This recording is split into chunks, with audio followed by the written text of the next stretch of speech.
Indonesia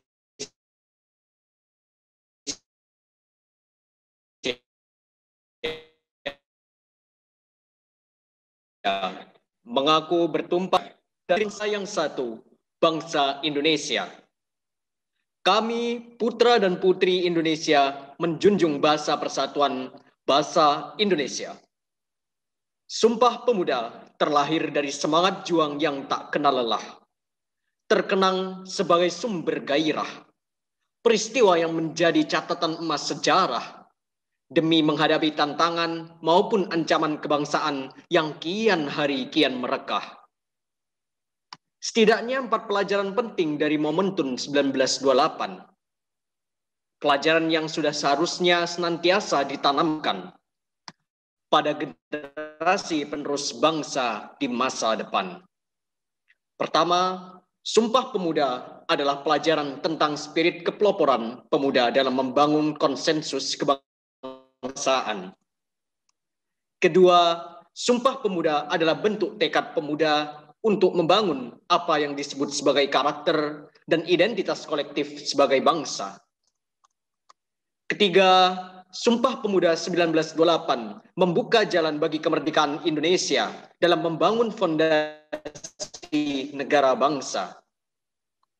Keempat, Sumpah Pemuda harus menjadi alasan kuat bagi segenap elemen bangsa, negara, dan pemerintah untuk memberikan ruang aktualisasi kaum muda agar berkreasi dan menginspirasi negeri. Di hari yang bersejarah ini, izinkan kami menghadirkan webinar dengan tajuk Semangat Sumpah Pemuda bagi generasi milenial, pemuda berbahaya, berbagi hasil nyata. Assalamualaikum warahmatullahi wabarakatuh. Selamat malam semuanya, salam sejahtera. Bincang-bincang kali ini telah menghadirkan beberapa pemuda dari berbagai pelosok dan bergerak tanah air melalui talenta-talenta yang mereka miliki. So, telah hadir yang pertama yakni Vicky Hendry Kurniawan, selaku founder Banyu Cindih Studio. Halo Mas Vicky, selamat malam. Halo, selamat malam. Halo, saya Vicky, salam kenal Oke teman-teman. Mas Vicky, waduh kelihatannya lagi di mobil ini Mas ya. Siap. Oke. Ya, kemudian yang kedua, ada tim KKN tematik Desa Kalipait yang diwakili oleh Ari Majid. Selamat malam Mas Ari. Selamat malam.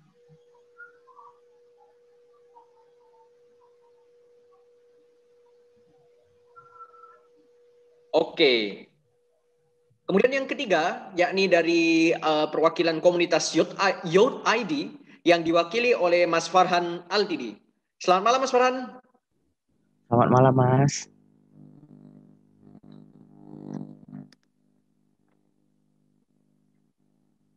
Oke, terima kasih hadirin. Oh ya, sebelumnya saya belum perkenalan guys ya. So, izinkan saya di sini, Musonifun Faiz Sugiartanto, untuk memandu bincang-bincang edisi 28 Oktober 2020, live melalui Zoom dan streaming di kanal YouTube TV Desa. Kami juga turut mengundang para pemirsa dimanapun berada untuk berpartisipasi dan memberikan pertanyaan, baik melalui kolom komentar, kanal YouTube TV Desa, dan juga bisa melalui kolom komentar di chat Zoom. Baik, saudara-saudara, para pemirsa yang berbahagia, langsung saja mungkin kita mulai ya sesi hari ini ya. Oke, so kita mulai dari yang pertama ya, terkait dari tim KKN Desa Kalipait Banyuwangi. Jadi guys, tim ini beranggotakan sekitar 15 mahasiswa dari berbagai jurusan.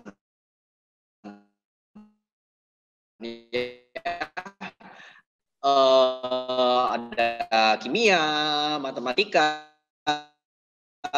manajemen bisnis, elektro, kegiatan Desa Kalipait ini meliputi pembuatan serta pendampingan website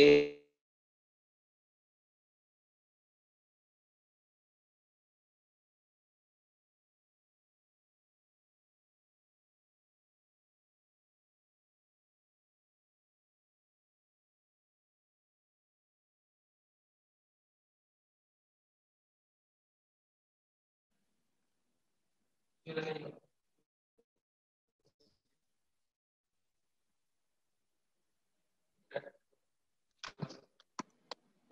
guys, sorry untuk gangguan koneksi internetnya.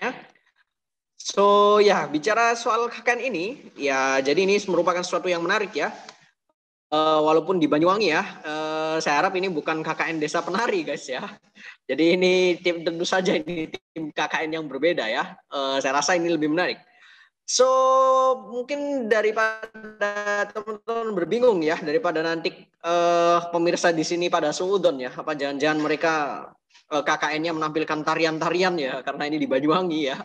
Nah jadi langsung saja kita lihat di sini video dari tim KKN Desa Kalipait Banyuwangi ya. So stay tuned everybody. So happy watching this video.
Oke guys, bagaimana videonya tadi? Keren banget ya. Jadi luar biasa sekali kreativitas dan inovasi mahasiswa-mahasiswa di sini ya. Mereka tidak kekurangan ide ya di tengah pandemi seperti ini, tapi masih bisa melakukan KKN dengan sangat luar biasa seperti itu. Oke, so langsung saja di sini saya mengundang saja dari tim KKN di sini, yaitu Mas Vicky Hendry Kurniawan. Halo Mas, bisa bergabung di layar?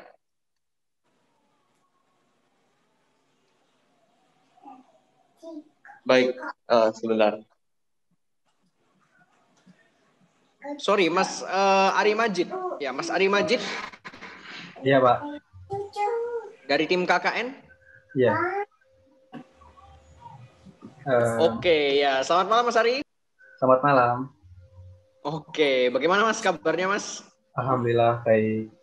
Oke, alhamdulillah baik-baik ya. Ya. Ya, Mas.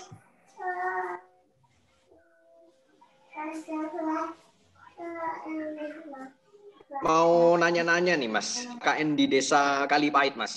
Kan banyak banget ya pilihan desa-desa yang lain ya. Apalagi ini Banyuwangi loh Mas. Nggak takut tak Mas waktu ke sana Mas? Enggak sih, Pak. Alhamdulillah aman.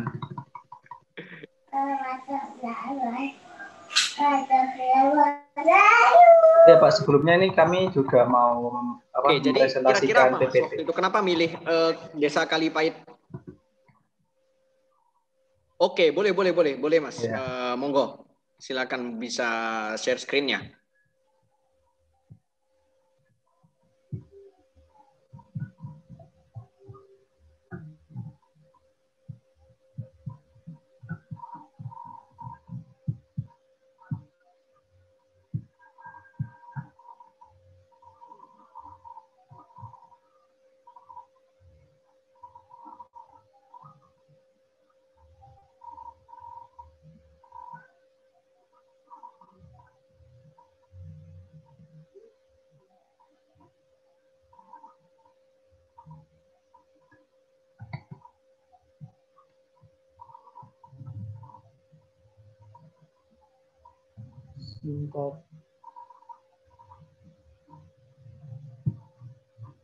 Sebentar Pak.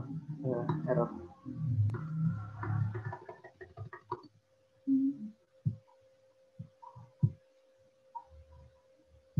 Ya, sambil menunggu PPT-nya di-share ya guys ya. Jadi siapapun di sini yang punya pertanyaan, boleh pertanyaannya ditaruh di kolom chat baik di Zoom kita ataupun di YouTube ya, sehingga nanti bisa dijawab oleh para narasumber kita yang kece banget ini.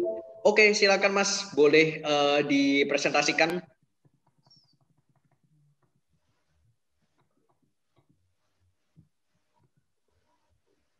Dan jangan lupa buat siapapun di sini yang nonton ya, yang belum subscribe YouTube channel TV Desa, bisa subscribe guys.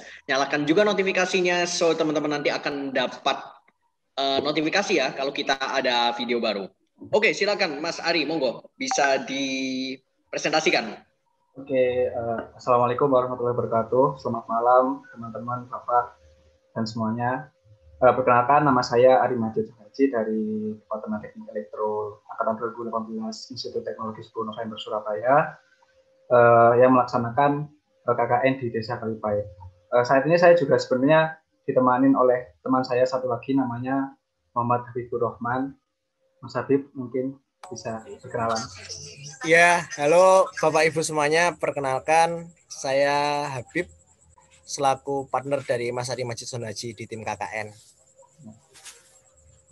Oke, baik. Jadi sebenarnya di Desa Kalipait ini berawal dari program PHP 2D yang diadakan oleh Kemendikbud. Nah, di sini kami tergabung dalam satu tim, yaitu bernama Bumi Ibu, dan bekerjasama dengan SDG ITS. Nah, SDG ITS sendiri itu adalah lembaga kajian Sustainable Development Goals ITS yang mendampingi masyarakat dalam menjaga nilai SDG. Misinya membantu proses percepatan pencapaian tujuan pembangunan di daerah Indonesia Timur. Lalu melakukan pendampingan dan kemitraan dengan lembaga-lembaga daerah, BUMDes, Pemda, UMKM, dan sebagainya, untuk dapat belajar bersama dan menjadi contoh upaya percepatan pembangunan. Untuk visinya yaitu menjadi rujukan pengembangan model, kebijakan, dan program SDG di Indonesia. Lalu untuk Bumi Ibu sendiri, yaitu tim mahasiswa yang melaksanakan KKN di Desa Kalipait, adalah lembaga konsultan dan pendamping BUMDes di seluruh Indonesia. Bumi Ibu memiliki visi untuk memberdayakan, meningkatkan, menyejahterakan, serta meningkatkan BUMDes di Indonesia. Dalam mewujudkan visi tersebut, Bumi Ibu memiliki misi. Yang pertama yaitu mengumpulkan BUMDes dengan berbagai pihak atau lembaga terkait. Yang kedua, melakukan pendampingan BUMDes. Nah, pendampingan sendiri yang dilakukan oleh Bumi Ibu ada 3 metode, yaitu klasifikasi, yaitu mengklasifikasikan kebutuhan dan potensi desa.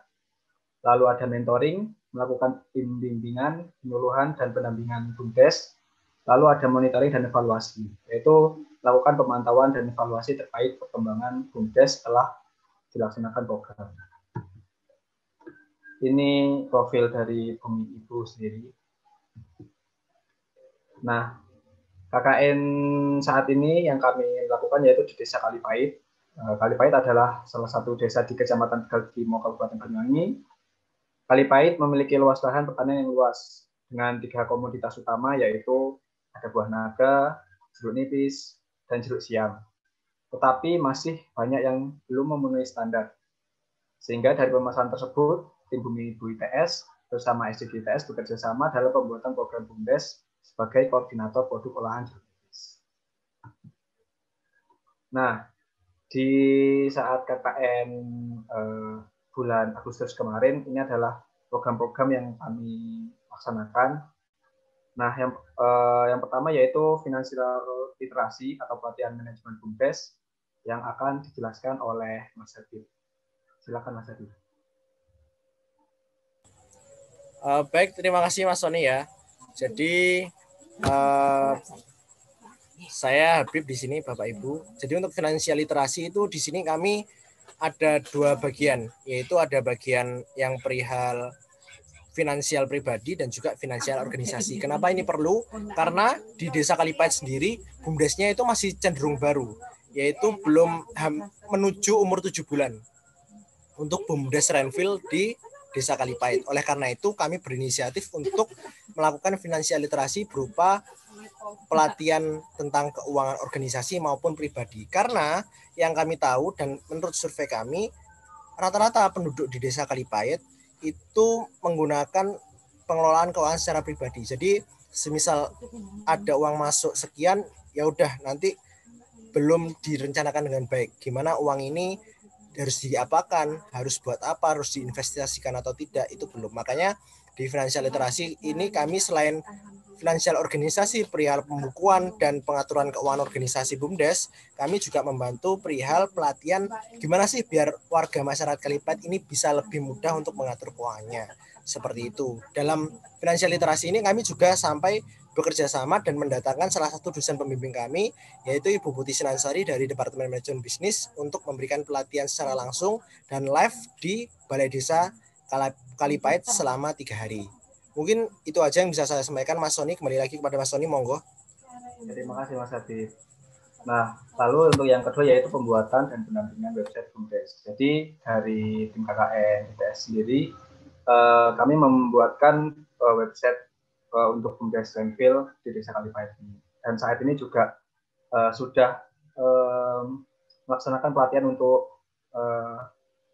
penggunaan atau penggunaan website tersebut. Nah, yang ketiga yaitu melakukan riset produk turunan jeruk nipis. Jadi ini sesuai dengan kebutuhan dari Bapak BUMDes di Desa Kalipait, yaitu agar dibuatkan produk turunan dari jeruk nipis. Karena di sana di saat panen itu kadang jeruk nipisnya itu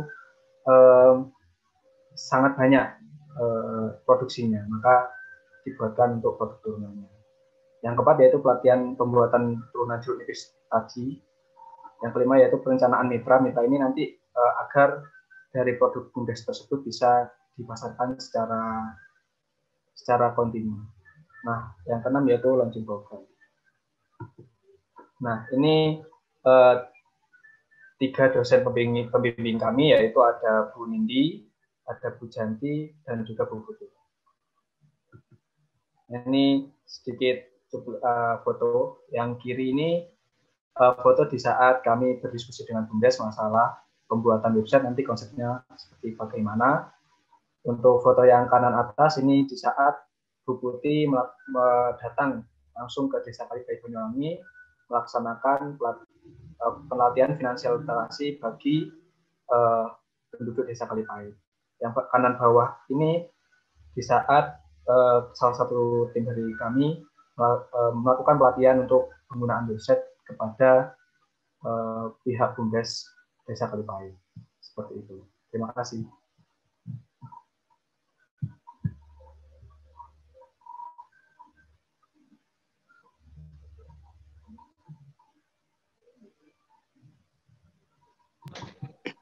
Oke, terima kasih Mas Ari atas penyampaiannya. Menarik sekali ya. Jadi tentang KKN Desa Kalipait ini ya.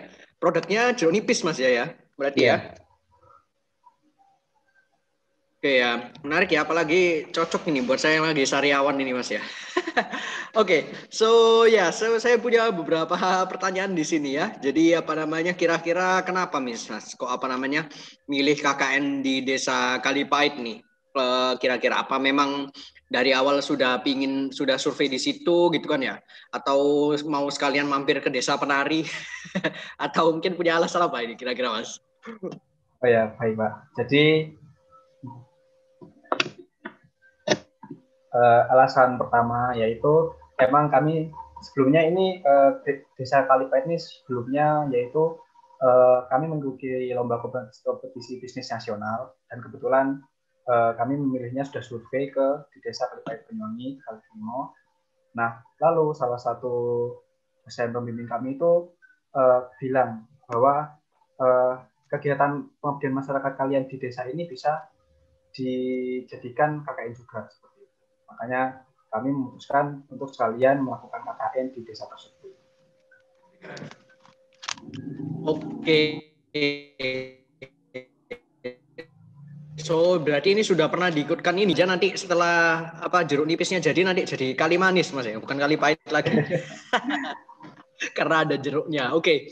So yang kedua nih, kira-kira menurut Mas Ari ini ya dengan dengan pengalaman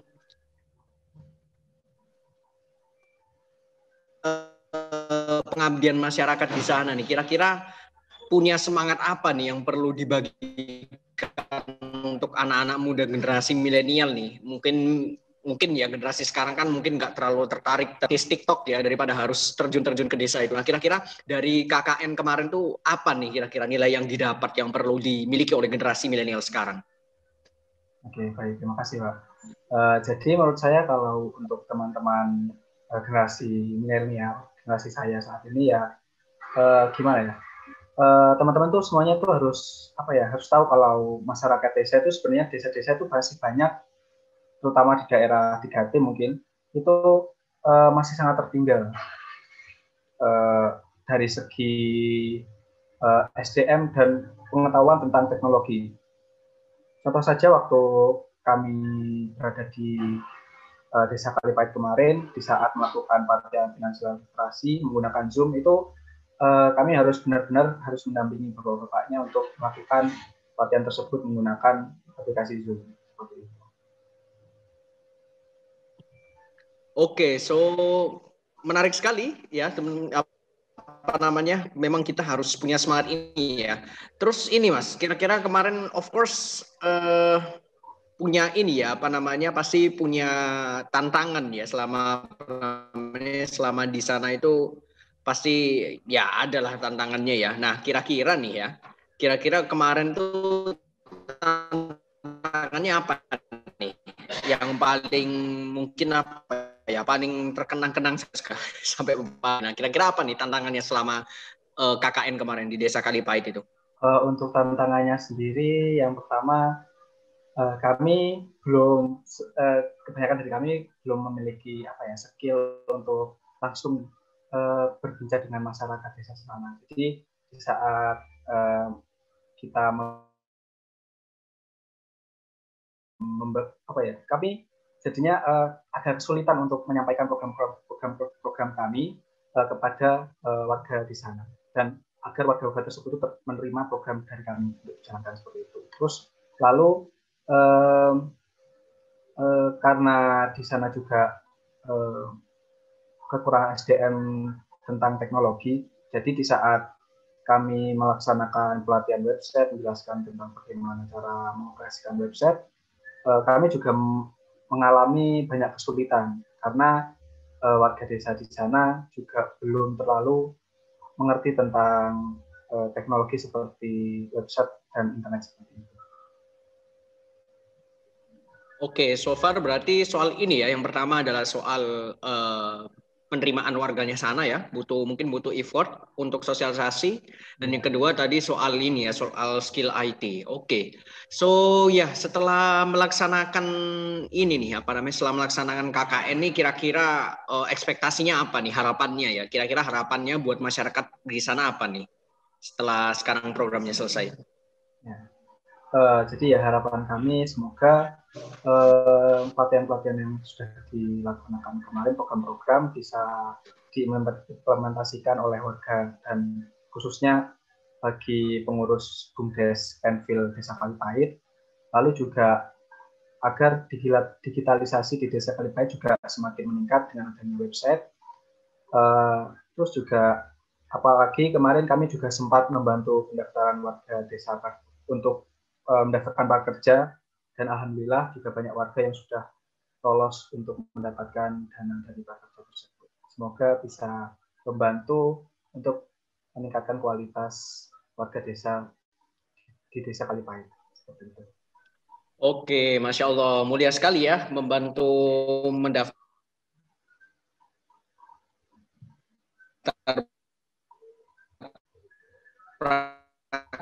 kerja ini ya, jadi semoga jaga Mas ya, jadi supaya tetap kontak-kontakan gitu ya sama warganya, atau mungkin nanti suatu saat berkunjung, jadi semoga silaturahminya terjaga ya. Oke,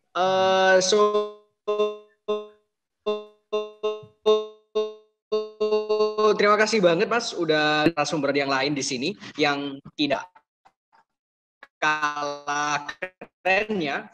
So, narasumber kita yang sudah sering juara festival-festival nasional ya. Wah, keren banget ini ya. Saya aja saya pernahnya cuma juara lomba makan kerupuk kali ya. Nah, terus Masnya ini pernah ditawari beberapa televisi nasional ya, pernah ditawari ya untuk jadi televisi nasional ya, bukan ini Mas ya, bukan join Akademi Dangdut kan ya, tapi bukan. menjadi inspirator mungkin ya di televisi nasional.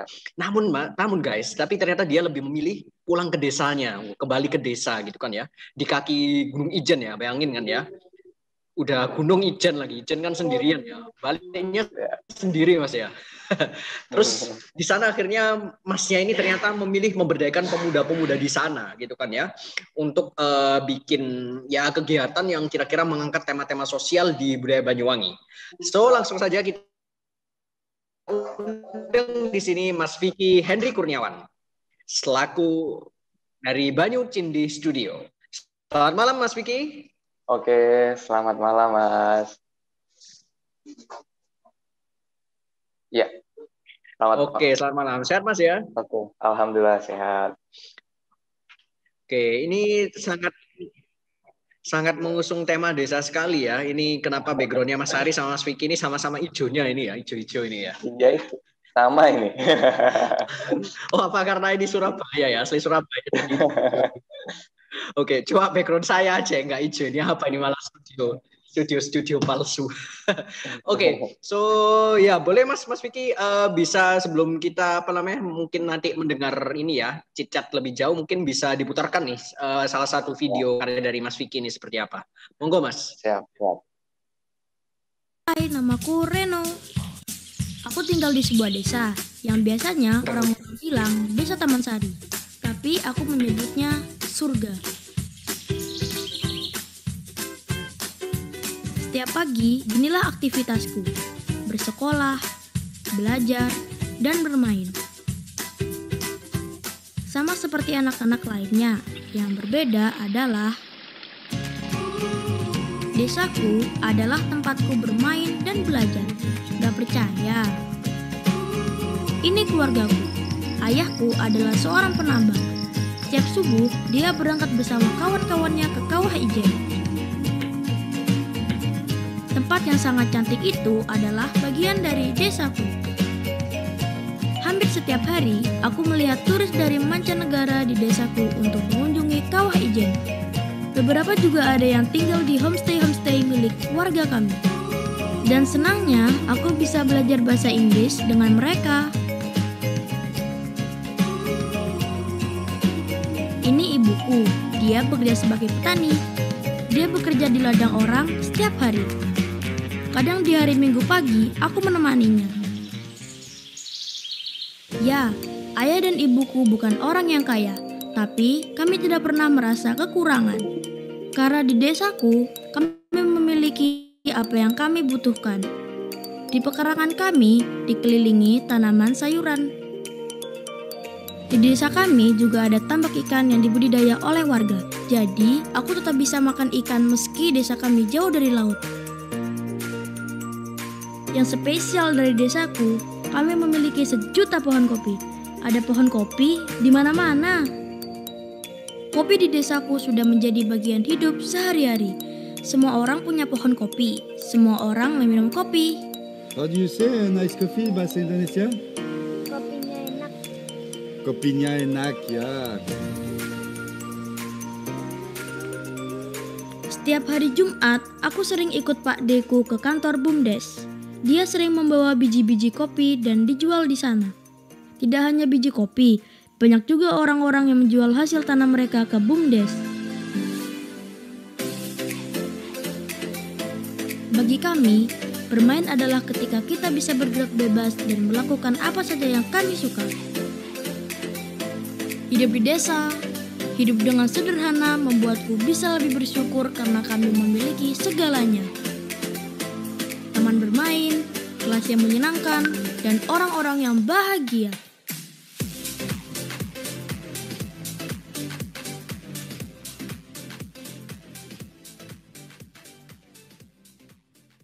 Ya, Oke, Mas Vicky. Wah, menarik sekali ya, Mas ya. Kehidupan di desa ini ya. Saya iya jadi betul. ingat dulu nih masa kecil saya ini ya. Ketika menemani papa saya di desa, memang menarik sekali Mas ya. Nyebur di sungai gitu kan ya. Yang saya belajar berenang mau tenggelam juga itu menjadi sebuah cerita yang menarik gitu ya. Oke, so Mas Vicky ada yang mau di-sharingkan mungkin dipresentasikan sebelum kita nanti Oke. Sesi tanya jawab? Oke, saya mau bercerita kenapa saya pulang ke kampung. Tadi udah sempat dimentionkan di depan. Oke, jadi saya tahun 2010 saya kuliah di Institut Seni Indonesia Yogyakarta, jurusan film dan televisi. Nah, kemudian kalau dulu awalnya itu saya nggak biasa aja lah. Maksudnya nggak punya rasa yang bangga berlebihan terhadap kampung halaman. Awalnya seperti itu. Sampai suatu ketika ya mungkin teman-teman tahu hari ini teman-teman tahu semuanya bahwa Banyuwangi hari ini sudah sangat luar biasa sekali, sudah banyak dikenal orang di mana-mana kayak gitu. Sampai akhirnya seiring berjalannya waktu, ketika saya kuliah, saya merasa bahwa wah iya ya, saya lahir di desa, lahir di kabupaten yang ternyata potensinya sangat luar biasa, yang akhirnya semua orang sekarang mengenal itu kayak gitu. Nah, akhirnya awalnya yang dulunya saya biasa-biasa aja sebagai orang desa, nggak punya kebanggaan apapun sebagai orang desa, akhirnya saya di tengah-tengah saya kuliah, saya merasa, oke, saya lulus kuliah, saya harus balik ke kampung nih. Saya harus bisa menjadi bagian dari pembangunan yang ada di Banyuwangi, yang ada di kampung saya. Saya bertekad seperti itu. Padahal dulu awalnya saya pengen, namanya kuliah film atau TV gitu kan, dulunya pengen pasti kerja di Jakarta, di TV nasional, atau di PH film gede kayak gitu kan. Nah, bahkan ketika saya baru lulus kuliah, ketika itu saya langsung ditawarin sama salah satu TV nasional, sebut saja Metro TV lah kayak gitu. Oke, jadi saya ditawarin untuk kan baru lulus nih kayak gitu. Nah, ketika itu saya ditawarin untuk langsung jadi produser kayak gitu. Nah kan sebenarnya ya luar biasa ya, maksudnya baru lulus, belum pernah kerja, langsung dikasih posisi yang ya itu lumayan udah di atas lah kayak gitu. Nah kan tetapi saya benar-benar ketika itu saya merasa terpanggil bahwa ya saya harus pulang, harus ikut membantu kemajuan yang ada di Banyuwangi, harus menjadi bagian dari kemajuan itu. Baru kemudian saya melihat, karena saya basicnya film, kuliahnya film dan televisi, saya melihat memang kaitannya dengan dunia film yang ada di Banyuwangi, teman-teman yang di Banyuwangi masih banyak yang asik dengan film kayak gitu. Akhirnya saya ketika lulus saya memutuskan untuk menjadi pengajar honorer di salah satu SMK di Banyuwangi, jurusan multimedia gitu. Nah dari situ saya mulai membagikan ilmu saya, karena saya ingin nggak cuma saya aja di Banyuwangi yang tahu film, tapi saya bagikan ke teman-teman. Nah dari situ akhirnya teman-teman yang ada di sekolah itu kita buat komunitas film, teman-teman yang suka film kita ajak nonton dulu, baru kemudian kita ajak mereka untuk mulai produksi kecil-kecilan gitu kan. Nah terus akhirnya komunitas itu semakin besar, semakin banyak anggotanya. Kemudian awalnya itu yang basicnya sekolah, hingga akhirnya sekarang itu basicnya kampung gitu. Nah jadi ceritanya itu saya dulu awalnya menganggap saya bikin karya atau saya balik ke Banyuwangi bukan karena materi ya, bukan karena ingin kerja gitu kan, bukan karena ingin nyari duit gitu, tapi pengen bener-bener bisa bermanfaat lah buat teman-teman. Sampai akhirnya saya bikin sama teman-teman komunitas, sama siswa-siswa saya sebenarnya, kami bikin satu karya video yang sejenis yang kita tonton tadi, tapi desa lain gitu. Membuat video profil tentang desa. Nah sampai akhirnya singkat cerita video itu viral karena selama ini belum pernah ada desa yang membuat video profil. Paling ya kabupaten yang bikin video profil pariwisata kayak gitu. Nah itu pertama kalinya ada video profil tingkat desa kayak gitu. Nah kemudian itu viral sampai akhirnya diapresiasi oleh Pak Bupati Banyuwangi. Kemudian dari situ akhirnya video profil desa itu dikompetisikan. Jadi dari karya yang saya dan teman-teman bikin itu akhirnya dibuatlah kompetisi video kreatif antar desa yang ada di Kabupaten Banyuwangi. Nah akhirnya usaha saya dan teman-teman itu tidak sia-sia. Mungkin saya memang tidak langsung mengajar teman-teman seluruh desa yang ada di Kabupaten Banyuwangi, tapi dari hal kecil yang kita lakukan, akhirnya dengan kompetisi itu akhirnya hari ini hampir semua desa yang ada di Kabupaten Banyuwangi itu punya video maker lah. Teman-teman Karang Taruna itu sekarang udah banyak yang punya kamera, kemudian mereka udah bisa bikin video-video profil desa mereka, atau ketika mereka punya BUMDes seperti yang teman-teman di Desa Kalipait tadi, mereka sudah bisa mempromosikan usaha di BUMDes itu melalui video. Nah itu sangat luar biasa dan saya terharu ya, ternyata ya ini bisa berdampak kayak gitu, padahal nggak ada bayangan sampai sejauh itu. Bahkan 2 atau 3 tahun terakhir ini program kompetisi video kreatif yang awalnya itu tingkat kabupaten itu diadopsi oleh Dinas Pemberdayaan Desa dan pemerintah desa di Provinsi Jawa Timur.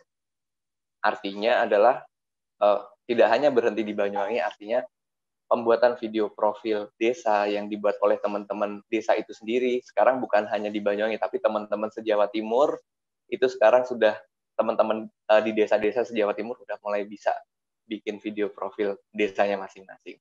Gitu kurang lebih ceritanya. Oke, wah luar biasa sekali Mas Vicky ya, Masya Allah ya, ini menjadi sebuah amal jariah ini ya. Bayangkan kalau tadi teman-temannya yang mengajarkan video itu nanti menurunkan ke yang lain, wah ini pahalanya Mas Vicky ini Masya Allah auto ngalir ini ya. Amin. Jadi sangat luar biasa sekali. Oke Mas Vicky, jadi sebenarnya ini penjelasannya tadi ini sudah menjawab semua pertanyaan saya ini. Saya bingung mau nanya apa ini. Jadi ini aja Mas Vicky. Kira-kira nih, sekarang kan sudah ini ya, video ini mungkin tadi sudah disinggung, sudah sempat bakal diadopsi, sudah diadopsi ya sama apa namanya, sama mungkin pemerintah-pemerintah yang lain gitu kan ya. Nah, kira-kira mimpi kedepannya apa nih? Kan sekarang kan fokusnya dibikin video ya. Mimpi kedepannya apa nih? Apa kira-kira mau bikin film gitu ya yang ditayangkan di layar lebar, atau punya apa nih impiannya ke depan terkait proyeknya ini? Iya, betul. Jadi memang sebenarnya basicnya ketika saya lulus kuliah dulu memang konsentrasinya kan di penyutradaraan film. Nah, memang awalnya itu memang passionnya di film kayak gitu. Cuman akhirnya ketika balik ke Banyuwangi terus lebih ke teman-teman banyak yang mengajak ke video desa dan lain sebagainya, masih fokus ke sana. Tapi sekarang kan teman-teman udah bisa jalan sendiri ya. Untuk harapan ke depan ya, kalau selama ini kan produksi film, khususnya film layar lebar, itu kan memang pusatnya di Jakarta. Kebanyakan produksi film layar lebar yang produksi teman-teman yang tinggalnya di Jakarta, dan itu produksinya di Jakarta. Nah, harapan ke depan dari kami, ya kami mimpi besar kami bisa memproduksi film layar lebar yang bisa ditayangkan di seluruh Indonesia itu dari Banyuwangi. Kayak gitu. Amin, amin, amin ya robbal alamin. Semoga tercapai Mas ya. Apalagi saya sering mendengarkan kadang ada film yang kayak di summit apa di festival film internasional apa, sehingga bukan hanya di Indonesia saja, tapi desa-desa Indonesia ini semoga nanti suatu saat bisa terangkat ke dunia, bahkan ya ke seluruh dunia, sehingga semakin banyak nanti wisatawan-wisatawan yang tertarik datang ke desa-desa itu. Oke, Mas Vicky, mungkin itu aja ya. Jadi sebenarnya saya punya pertanyaan di sini, tapi tadi sudah terjawab semua ya. Ini Mas Vicky sepertinya memiliki ilmu titan ya. Bisa membaca pikiran saya ini. Oke, terima kasih Mas Vicky. Ya, sama-sama. So, next kita undang lagi. Jadi di sini terkait dengan sebuah gerakan namanya Youth ID, YOUTHID ya, di Instagram ya. Jadi di Provinsi Serambi Mekah, wah, dengar nama provinsinya udah ini ya, wah berkah banget ini gerakannya ya. Jadi mereka studi di Universitas Syekh Kuala Unsyah di Banda Aceh sebagai tindak lanjut dari proyek mereka bernama Formana yang dilakukan bersama dengan UNICEF itu. Nah, ada 4 fokusan di Youth ID ini, yaitu kepemimpinan, budaya, kesehatan, dan lingkungan teknologi. Ya, so langsung saja kita undang di sini salah satu perwakilannya. Selamat malam Mas Farhan. Assalamualaikum. Waalaikumsalam warahmatullahi wabarakatuh. Selamat malam. Ini panggilnya siapa nih? Mas Mus. Faiz saja, Mas Faiz ya. Mas Faiz. Kalau di Aceh nih panggilnya Kak dan Bang nih. Bang aja deh. Bang Faiz. Oh, Bang Faiz. Boleh Bang lah. Faiz. Geli kali aku dia panggil abang ini. Oke, mungkin langsung aja ya. Mungkin di sini para pemirsa, para yang sudah lihat di sini penasaran ya, kira-kira kayak gimana sih gerakan Youth ID ini? Mungkin Mas Farhan ada video yang bisa diputar, monggo? Mungkin ada sedikit PPT aja. Oke, silakan Mas. Di share screen dulu ya. Ya.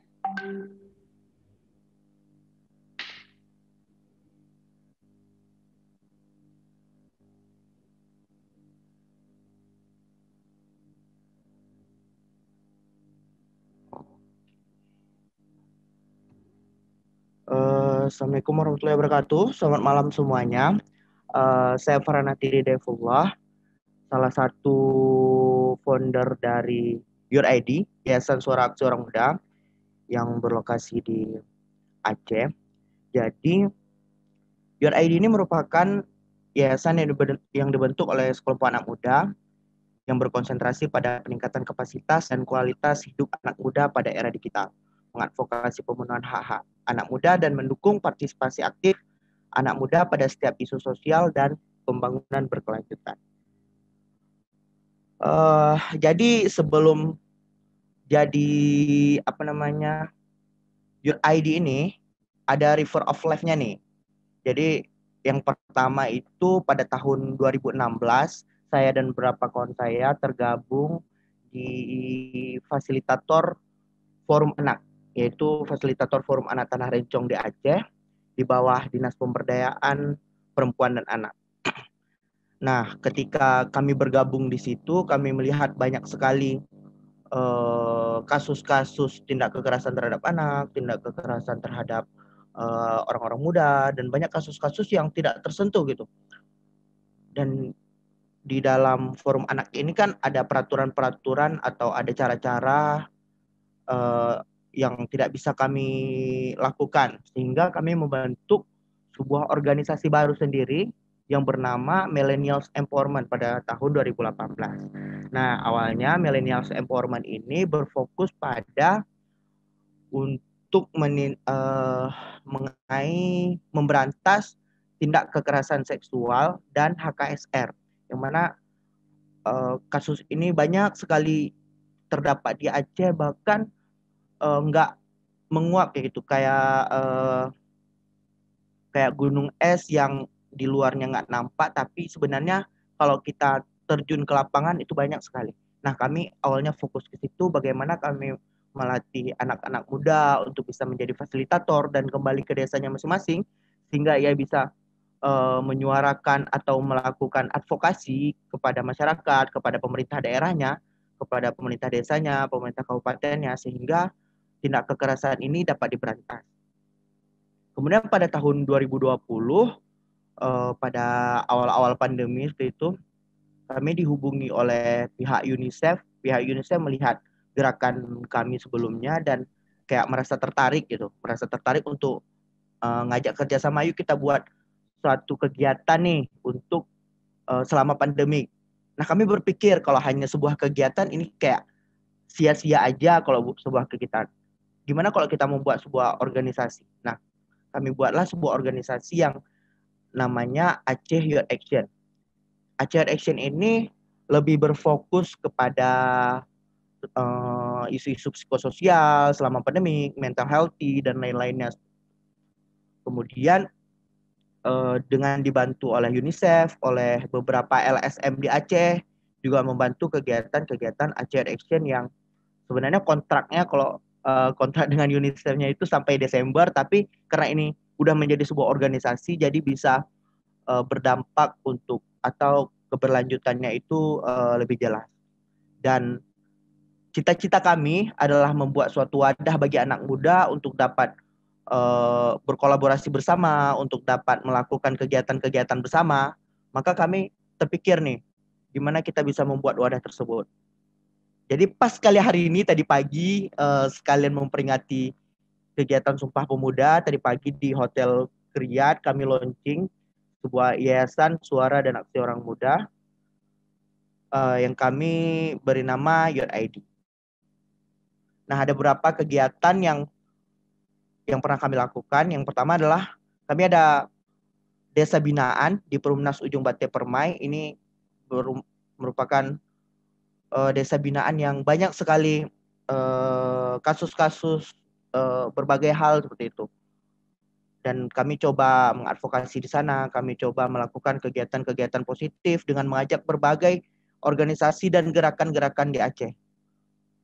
Sehingga sekarang alhamdulillah sudah terbangun sebuah perpustakaan di desa itu, dan kayak nggak perlu lagi kami undang ke desa tersebut, kayak ada aja organisasi yang datang ke desa tersebut untuk melakukan kegiatan-kegiatannya, sehingga kami juga merasa senang cara kami atau yang kami lakukan alhamdulillah bermanfaat untuk desa binaan ini dan bisa ditularkan ke desa-desa lainnya.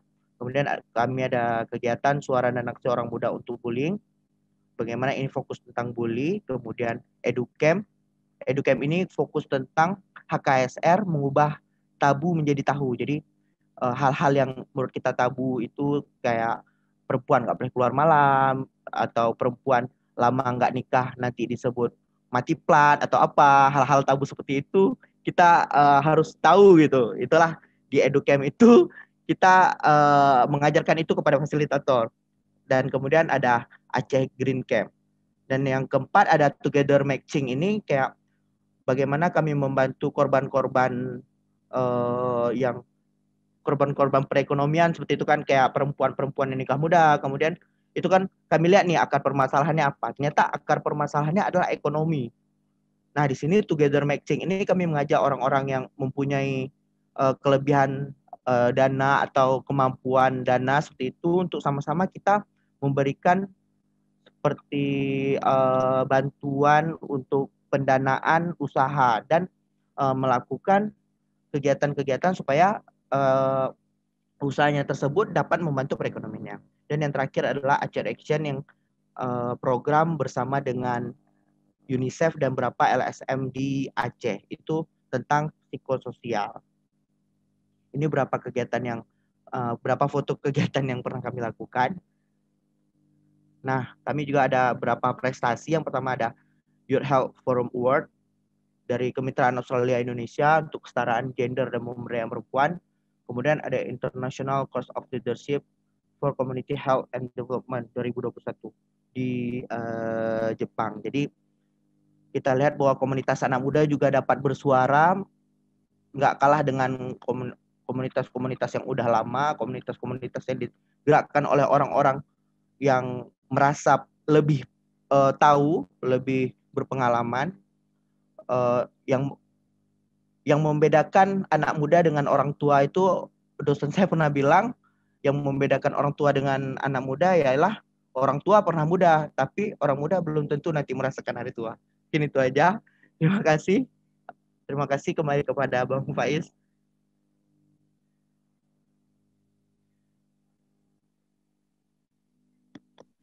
Mantap sekali Mas Farhan ya. Tadi apa Mas? Saya tertarik ini dengan istilah apa? Yang apa? Perempuan nggak nikah-nikah tadi apa kata ya? Apa? Tadi bahasa Cina. Mati plat.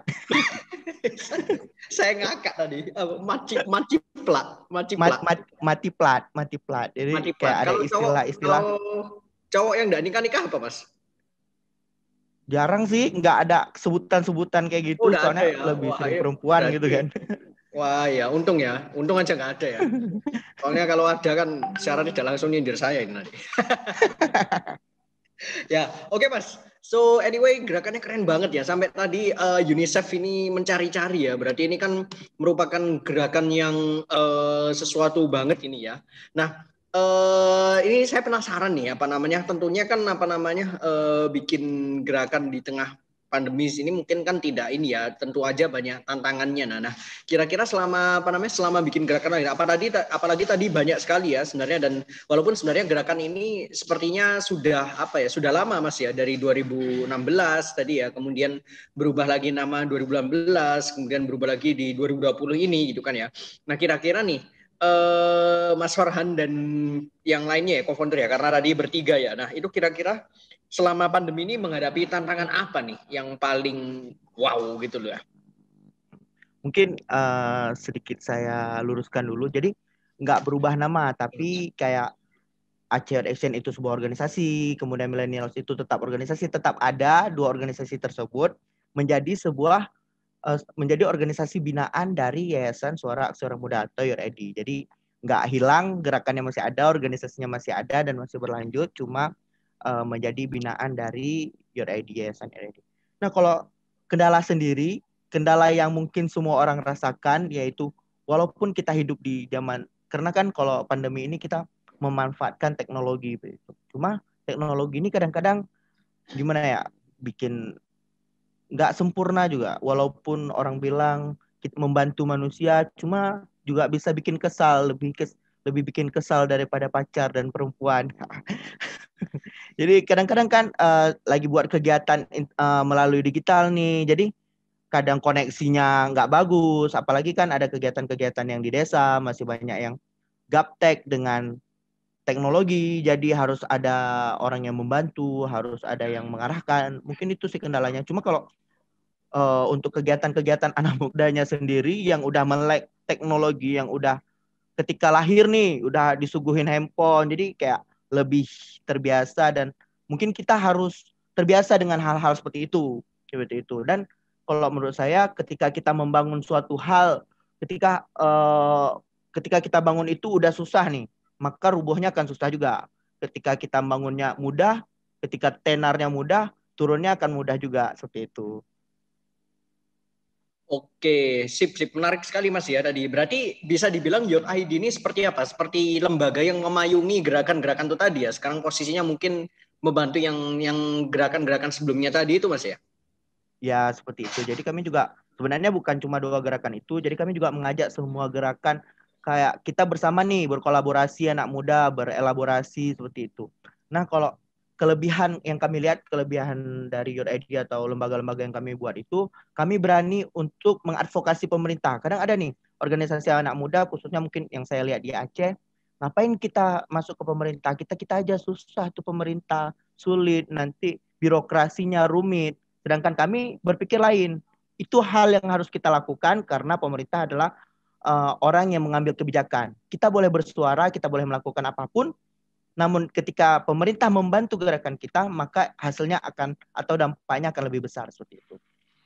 Oke, mantap sekali, luar biasa Mas. Ya, nah apa namanya kedepannya nih kira-kira nih, sekarang kan udah sampai ini ya, terdengar sampai UNICEF ya. Nah kira-kira ke depan ini mimpinya apa Mas? Tadi kan gerakan-gerakan itu sudah banyak. Nah mimpinya ini apa nih? Apa mau diekspansi ke berbagai provinsi gitu kan ya? Atau mau diekspansi sampai apa? Tadi UNICEF sudah, berarti seluruh dunia mungkin sudah ya? Apa mau ke planet Mars mungkin? Atau apa Mas? Boleh dijelasin nih kira-kira mimpi ke depannya ini ngapain? Kalau mimpi ke depannya mungkin ketika sekarang kami awalnya hanya berfokus kepada pemuda-pemuda Aceh, mungkin ke depannya kami mau bagaimana dampak ini bisa dirasakan oleh seluruh pemuda di Indonesia. Walaupun banyak nih kawan-kawan tanya, gimana cara masuk Youth ID, gimana cara bergabung dengan Aceh Youth Action gitu. Mungkin karena belum siap, baru mulai, kami akan mengatur sistemnya dan semoga aja bisa berdampak bagi seluruh Indonesia, bahkan bagi pemuda di seluruh dunia. Oke, luar biasa sekali ya, Mas Farhan. Oke, mungkin bisa kita cukupkan dulu sesinya apa namanya, teman-teman Your ID ini. Sekarang saya balik lagi ke tim KKN nih. Halo, tim KKN, Mas Ari. Halo, Pak. Oke, Mas Habib juga boleh nih kalau mau join. Ya. Kira-kira apa namanya dari yang sudah ini nih Mas ya, tadi kan sudah cerita soal KKN ya, kira-kira sudah outputnya tadi yang pelatihan apa namanya bikin jeruk nipis itu tadi ya, kemudian website dan lain sebagainya. Nah kira-kira sistem ini bisa nggak sih apa namanya direplikasi atau misalnya diterapkan di desa-desa yang lainnya? Oke, baik, terima kasih. Jadi menurut saya sangat bisa karena dari langkahnya. Jadi kita harus melihat apa yang dibutuhkan oleh desa-desa di Indonesia, apa permasalahannya, maka dari permasalahan tersebut kita dapat mencari untuk solusinya untuk jadikan program seperti itu. Nah, tetapi untuk masalah website itu bisa langsung diimplementasikan kepada bumdes-bumdes di seluruh Indonesia, karena dengan website tersebut kita dapat memanfaatkan teknologi media digital sebagai entah untuk promosi desa tersebut bila ada wisata atau juga produk-produk dari desa tersebut seperti itu. Oke, menarik sekali ya Mas Ari ya. Berarti memang ya saya rasa mungkin kalau sistemnya sudah matang bisa lah ya ini kira-kira di duplikasi ya di desa-desa yang lainnya. Nah terus kalau ini nih sekarang saya ke Mas Vicky nih. Halo Mas Vicky.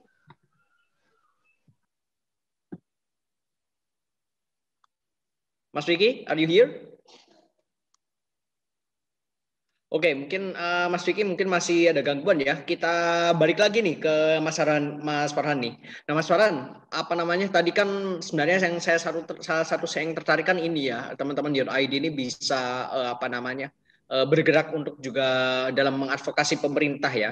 Sama nih pertanyaan saya ke Mas Ari ini tadi nih. Kira-kira gerakan ini bisa nggak ya nanti ya? Kalau misalnya tadi sistemnya sudah jadi, bakal bikin nggak misalnya Youth ID mana nih? Misalnya Youth ID Banyuwangi gitu kan ya, atau Youth ID Desa Penari ya, Desa Penari lagi gitu kan ya. Apa namanya nanti penari-penari muda nanti yang jauh gonya jadi organisasi horor nanti. Ya misalnya Youth ID apa namanya Kalimantan atau Sulawesi. Nah kira-kira ada nggak apa namanya bayangan ke depan seperti itu? Pasti bisa. Gimana kami emang itu cita-cita kami ke depan, optimis, yang pasti kami optimis bisa membuat mengekspansi gerakan ini, organisasi ini ke ke seluruh Indonesia seperti itu dan bisa membuka cabang-cabangnya di berbagai tempat. Karena kami yakin, karena kan kalau kita nih bersama nih pemuda ini bersatu melakukan gerakan bersama, maka dampaknya itu akan semakin lebih besar daripada kita harus melakukannya sendiri-sendiri. Sistemnya udah insya Allah udah mulai terpikir dari kami, tinggal kami tata dan mungkin bisa stay tune aja di Instagram Your ID, nanti lihat aja perkembangannya dalam beberapa bulan ke depan. Oke, terima kasih ya. Ya, jadi everybody please follow di Instagram Youth ID. Jadi teman-teman silakan bisa follow ini. Oke, Mas Vicky, are you here? Sudah di sini Mas Vicky? Ya oke, Mas Vicky masih oke, mungkin masih gangguan ya, atau mungkin lagi syuting film kali ya, wis Pak Produser ini sibuk ini. Oke, ini yang kita coba saya buka ini ya kanal YouTube ya. Ternyata di sini ada 2 pertanyaan ini ya, ada beberapa pertanyaan di sini ya.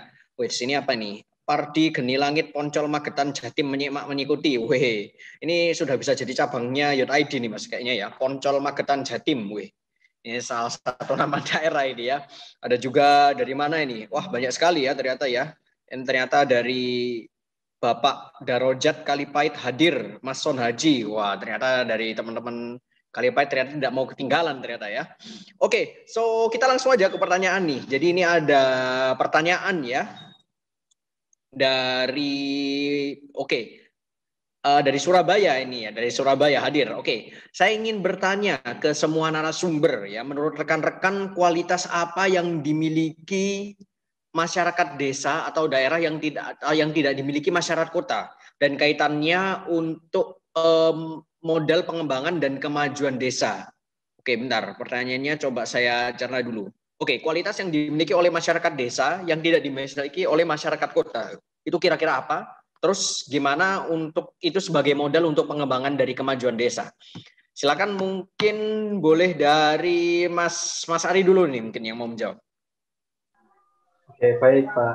Jadi kalau untuk menurut saya kualitas yang dimiliki oleh masyarakat desa dibandingkan dengan masyarakat kota itu yang pertama yang pasti masyarakat desa itu kalau dari pengalaman saya itu keuletannya itu sangat tinggi dan masyarakat desa itu sangat mudah untuk bekerjasama antara seluruh masyarakat dalam satu desa tersebut. Jadi bila memiliki program atau ada kegiatan itu rasa kerjasamanya, gotong royongnya itu sangatlah tinggi seperti itu. Terus juga dari saya lihat warga di desa Kalipait juga pemikiran dari bapak-bapaknya meskipun sangat visioner. Jadi bagaimana cara untuk mengembangkan desa dari potensi sumber daya alam yang dimiliki desa tersebut, kami juga dibantu oleh bapak tersebut untuk mencari ide tersebut.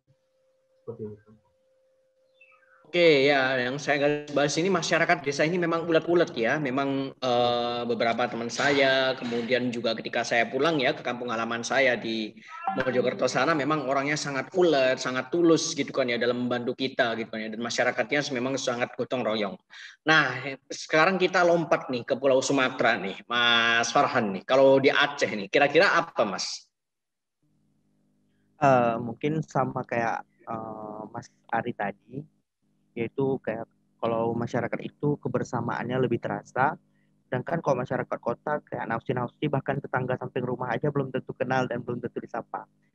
Kalau masyarakat desa ini dengan kebersamaan ini sebenarnya bisa dimanfaatkan untuk kemajuan desa. Bagaimana misalnya nih ada nih orang yang sakit atau ada orang yang sedang kesusahan, itu pasti tahu masyarakat yang lainnya. Jadi bisa sama-sama membantu, bisa sama bergotong royong agar bisa sama-sama membantu orang yang kesusahan tadi. Dan kemudian masyarakat desa ini nampaknya lebih peduli seperti itu. Mungkin kalau yang kita lihat nggak terlalu nampak. Cuma kalau kita udah turun ke lapangan, mereka lebih peduli terhadap sesama, mereka lebih peduli terhadap lingkungannya, yang itu bisa kita manfaatkan untuk kedepannya kita gali nih ide-ide dari mereka. Apa yang mau kalian lakukan untuk desa kalian? Sebenarnya itu ada di masyarakat desa, cuma gimana kita memfasilitasinya supaya hal itu dapat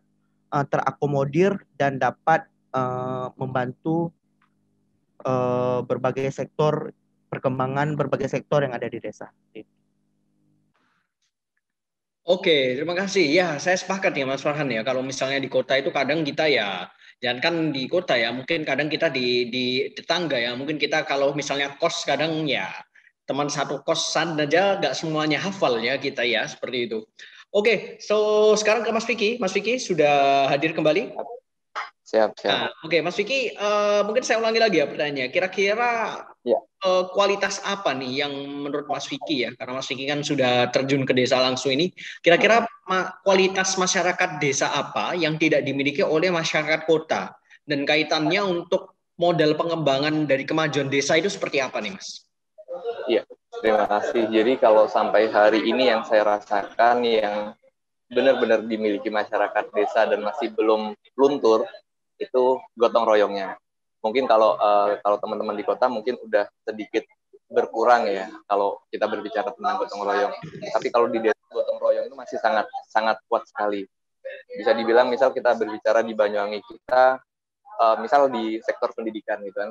Ketika di sekolah itu banyak misal siswa-siswa kita yang mungkin sekolahnya udah gratis, kemudian nggak bukunya gratis, tapi kan ada kebutuhan-kebutuhan yang lain, misal sepatu, tas, seragam kayak gitu. Ketika ada temennya yang seragamnya jelek atau apa, nah kami itu di desa masih ada gotong royong seperti itu. Kalau di sekolah ada namanya siswa asuh sebaya. Jadi temennya nanti memberikan sumbangan setiap hari Jumat, nanti itu diberikan ke temennya yang membutuhkan seperti itu. Kemudian ketika sama seperti yang teman-teman seluruh desa di Banyuwangi, ya karena trennya Banyuwangi itu sebagai kota pariwisata, kota festival, itu banyak sekali semangat-semangat gotong royong dari masyarakat desa, tanpa ada bantuan dana dari manapun, mereka membuat festival sendiri, agar desanya itu dikenal, agar potensi yang ada di desa itu bisa bisa dijual lah, bahasanya seperti itu. Tapi benar-benar dengan spirit gotong royong. Itu sih, gotong royong intinya.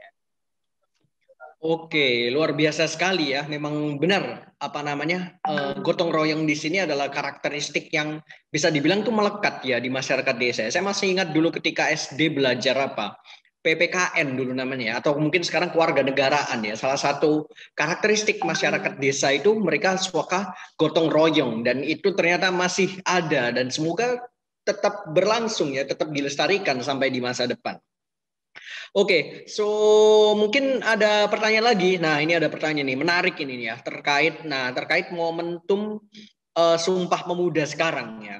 Nah, kira-kira nih menurut teman-teman narasumber di sini ya, kira-kira makna Sumpah Pemuda bagi teman-teman semua ini apa nih? Dan kalau dikaitkan dengan tantangan masa depan, mungkin saya mulai dari Mas Farhan dulu nih.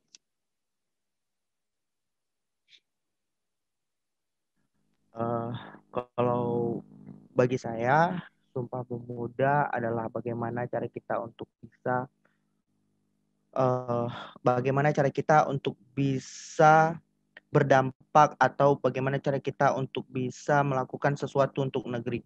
Bagaimana kita tidak hanya berharap untuk menerima bantuan, tapi bagaimana kita bisa melakukan sesuatu untuk membantu orang lain.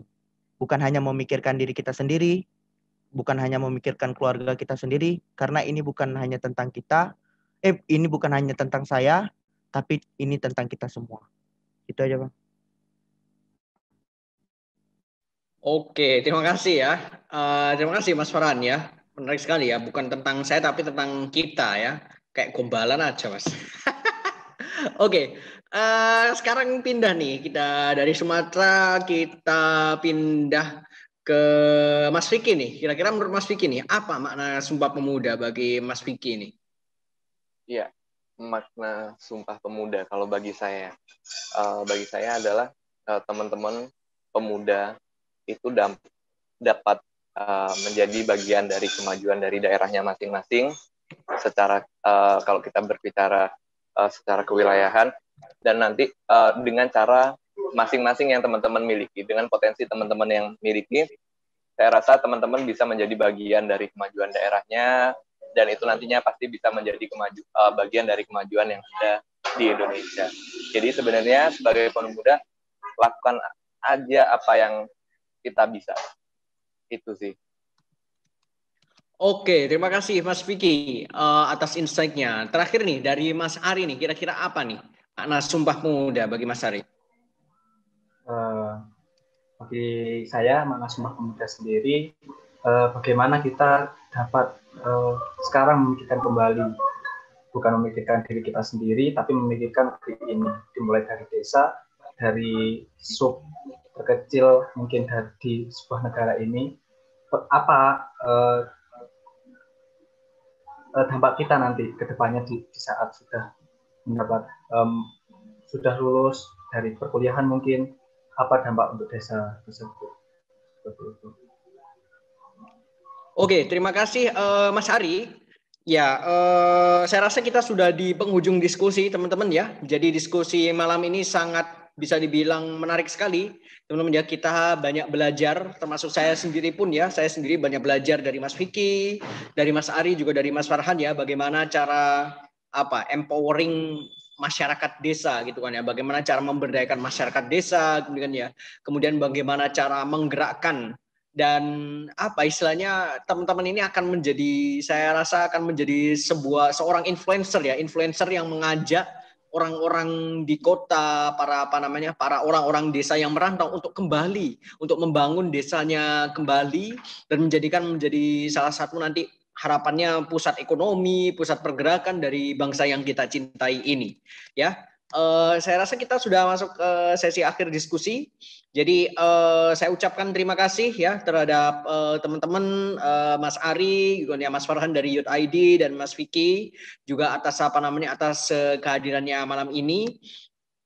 Dan juga terima kasih juga ya terhadap terhadap teman-teman yang sudah terhadap TV Desa yang sudah membantu menayangkan acara ini. Harapannya acara ini bisa bisa membakar semangat para pemuda kita yang sedang menyaksikan ini ataupun nanti yang akan menyaksikan rekamannya di channel YouTube ya. Jadi so make sure teman-teman di sini jangan lupa ya subscribe di di TV Desa, di YouTube TV Desa. Juga bisa dikepoin nih media-media sosialnya ini dari dari tim Youth ID, kemudian dari Banyu Cindi Studio. Nah, ini bisa nih nanti dijadikan role model ya. Dan saya rasa teman-teman di sini, pemuda di sini juga sangat open sekali dengan teman-teman yang mungkin nanti ingin bertanya, ingin kontak secara personal ya. Insya Allah teman-teman di sini akan bantu. Pemuda sebagai tonggak dari peradaban bangsa, pemuda sebagai aset sebuah bangsa, pemuda sebagai kalangan yang menentukan arah kemajuan bangsa. Kalau bukan kita, siapa lagi? Dan kalau tidak sekarang, kapan lagi? Bung Karno pernah berkata, beri aku 1000 orang tua, niscaya akan kucabut Semeru dari akarnya. Namun ketika Bung Karno mendapatkan 10 orang pemuda, maka ia akan bisa mengguncang dunia. Saya Musonifun Faiz Sugiartanto, dosen manajemen bisnis ITS, selaku moderator dalam sesi ini. Mohon maaf sebesar-besarnya jika ada kesalahan. Semoga kita bisa bertemu kembali. Saya akhiri sesi malam ini. Salam sejahtera, selamat malam. Wassalamualaikum warahmatullahi wabarakatuh.